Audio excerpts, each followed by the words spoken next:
ఆడనే గంత తిప్పలే ఈడెంత ఉంటుందో.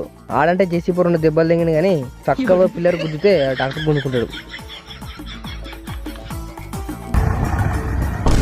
నీ అవ్వ గిటువో రాదే, నీ అవ్వ ఇజ్జత పోతుంది. నీ అవ్వ ఈతో ఉండదు నాకు గోసని. వాళ్ళందరూ ఉడబట్టి ఇజ్జత అంతా పోబట్టే ఇంకోసారి డాక్టర్ నడిపోయింది. ఇది పోదు, ఇది ఇలా పోయేటట్లేదు కానీ ఏమన్నా విత్తయ్యా ఇది ఇజ్జత పోతుంది. అందరూ పోతాను. గా బండి చూడు ఎట్లా పోతుందో, ఈ బండి చూడు ఎట్లా పోతుందో. వెనకొచ్చినోడు ముందు పోబట్టే, నా బండి చూడు ఈయన పడబట్టే. గిడి దిక్కు రానిరా, వెనుకకు ముంగడికి ఎంతసేపు పోనిస్తావురా? నాకు ఇంట్రెస్ట్ పోయింది. ఏమైంది? ఆగాగు అత్తాను, ఆగాగు. ఎవర్రా నీకు బండి నేర్పించింది? నీకు నడపరాదుగా, నేను పెడతా దిగు. ఏ నేను పెడతా ఏ దిగురా. ఎట్లా నిచ్చదే కానీ నువ్వే